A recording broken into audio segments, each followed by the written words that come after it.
খাজরাজের সাহাবীরা হযরত নবীজির পিছনে একসাথে দাঁড়িয়ে নামাজ পড়ে,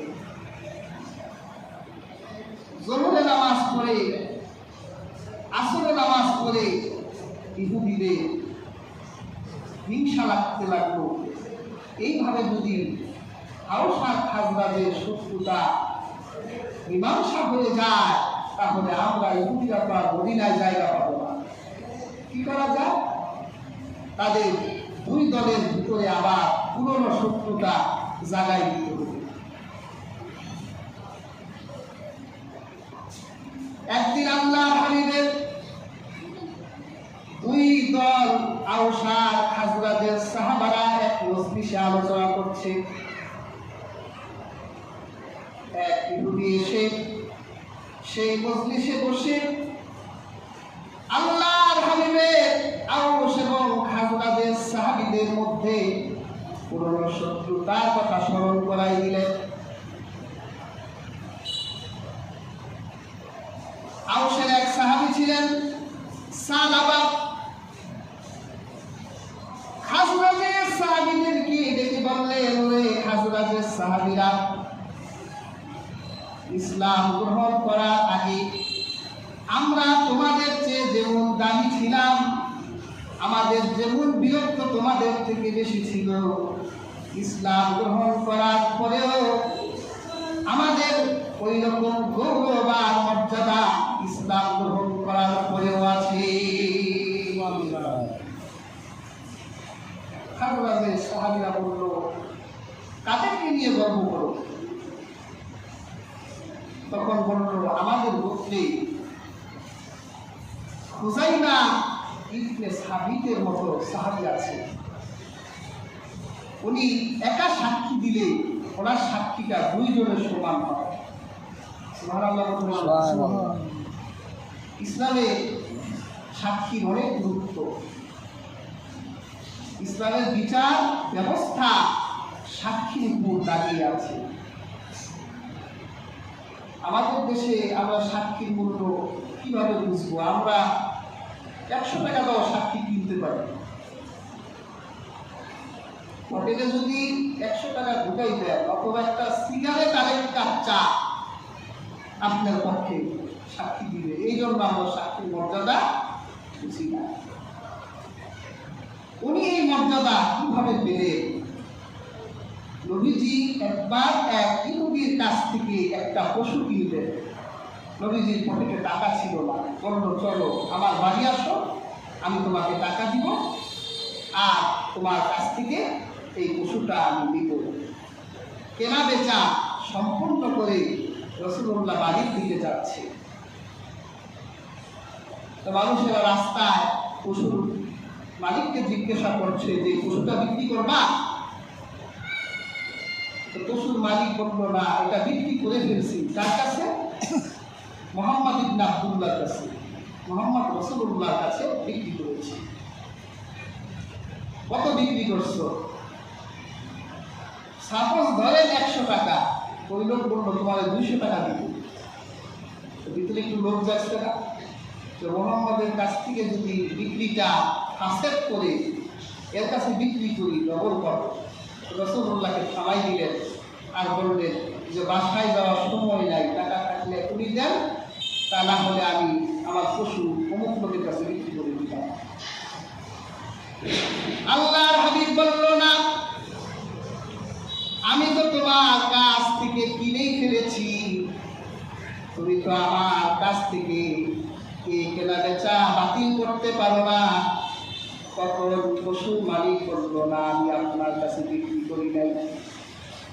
আল্লাহর হাবিব বলে, বিক্রি করেছো? আর ইহুদি বলে, বিক্রি করি নাই। বাজারে মানুষ জমা হয়ে গেল।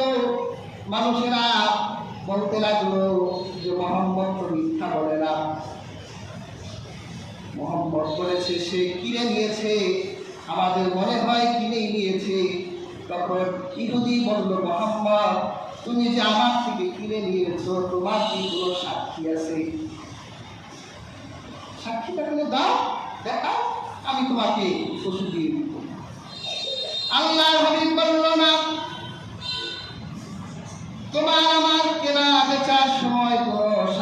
সেখানে উপস্থিত ছিল না। তখন ওই ইহুদি বলল, সাক্ষী না থাকলে এই পশু আপনি দিবেন নাই, আমার থেকে মিথ্যা বলছেন। তখন ওই ভিড়ের মধ্য থেকে একজন সাহাবী তিনি হাত উঁচু করলেন আর বললেন, হে আল্লাহর রাসূল, আমি সাক্ষী দিলাম আপনি এই ইহুদির কাছ থেকে পশুটা ক্রয় করেছে। আল্লাহ খবর দিলেন, তুমি সেখানে ছিলা। এমন হইল না যার জন্য করলাম চুরি সেই বলে চোর।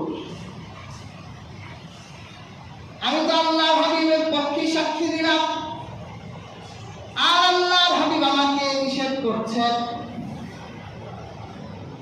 তখন ওই সাহাবীর ভিতরে ইমানের এমন জজবা জাগ্রত হলো, সে বলল, হে আল্লাহ রাসূল, আমি আল্লাহর নামের কসম করে বলি, আপনি এই ইহুদির কাছ থেকে এই পশুটা কিনে নিয়েছেন, আমি সাক্ষী দিলাম। তখন আল্লাহ হাবিব তার উপর রাগ করে, তুমি সেখানে ছিলে না, কসম করলে, আবার আল্লাহর নামের কসম করে তুমি সাক্ষী দিলে, কিসের ভিত্তিতে? তখন সেই সাহাবী বললেন, হে আল্লাহ রাসূল, আমি আপনার জবানকে বিশ্বাস করি। আমরা যখন জাহেলিয়াতের যুগে আল্লাহর সাথে আমাদের সম্পর্ক ছিল না, বিভিন্ন দেব দেবী আর পাহাড় সাগর মূর্তির সামনে মাথা নত করতাম, তখন আপনি আমাদের কাছে এলেন, যে আল্লাহকে কখনো চোখে দেখি নাই, এই জবান দিয়ে আপনি সেই আল্লাহর কথা বলেছিলেন। আমরা বিনা প্রশ্নে বিনা বাক্যে আপনার সেই কথা মেনে নিয়েছি। আপনি আখিরাতের কথা বললেন, আখিরাত চোখে দেখি নাই, আখিরাত সংগঠিত হবে আপনার মুখের জবান থেকে আমরা বিশ্বাস করে নিয়েছি। জান্নাত দেখি নাই, জাহান্নাম দেখি নাই, আপনি বলেছেন বিশ্বাস করেছি। এই মুখ দিয়েই তো আপনি বলেছেন আপনি ইহুদির কাছ থেকে পশু কিনেছেন, তাহলে এই কথা কেন আমি মেনে নেব না? এই জন্য কসম করেছি, আল্লাহর নামে কসম করেছি। আল্লাহ পাক এত খুশি হলেন, রাসূলুল্লাহ সাল্লাল্লাহু আলাইহি সাল্লাম বলেন, আমার এই হুযাইমা যদি কোনো সাক্ষী হয়, তাহলে তার একা সাক্ষী দুইজন সাক্ষীর সমান হবে। মাশাআল্লাহ। অবশ্য সাহাবীরা বলল, আমাদের গোত্রে এরকম সাহাবী আছে যার একা সাক্ষী কয়জনের সমান? আরো শুনবা, আমাদের গোত্রে হামজালার মতো সাহাবী আছে, যা যুদ্ধের ময়দানে শহীদ হয়ে গিয়েছিলেন তিনি, আর তার উপরে গোসল তখন ফরজ ছিল। নাপাক অবস্থায় আল্লাহর হাবিবের ভালোবাসায় যুদ্ধের ময়দানে শহীদ হলেন। যখন তার লাশ খুঁজে পাওয়া হলো গোসল দেবার জন্য, তখন দেখা গেল আল্লাহর নূরের ফেরেশতারা জান্নাতের পানি দিয়ে সেই হামজালাকে গোসল করাই দিয়েছে। এইরকম সাহাবী আমাদের আউসের গোত্রে আছে, তোমাদের গোত্রে খাজরাজ এরকম সাহাবী তোমরা পাবা না। আর শুনে রাখো, আমাদের গোত্রে সাদ বিন মুআযের মতো সাহাবী আছে,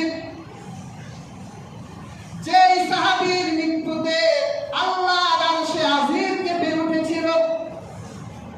হাদাল্লাযী তাহাররাকা লাহুল আরশ ওয়া ফুতিহাত লাহু আবওয়াবুস সামাআ ওয়া শাহিদাহু সাবউনা আলফাম মিনাল মালাইকা। হাদিসের কিতাবে এসেছে, সাদ বিন মুআয যখন ইন্তেকাল করেছিলেন, তার রূহটা নিয়ে যখন আকাশের দিকে রওনা হলো, তখন আমার আল্লাহর আরশে আজিম কেঁপে উঠেছে। আকাশের 7 দরজা খুলে দেওয়া হয়েছে, তার জানাজার নামাজে নূরের 70,000 ফেরেশতা হাজির হয়েছে। কেবল তারই সাহাবী।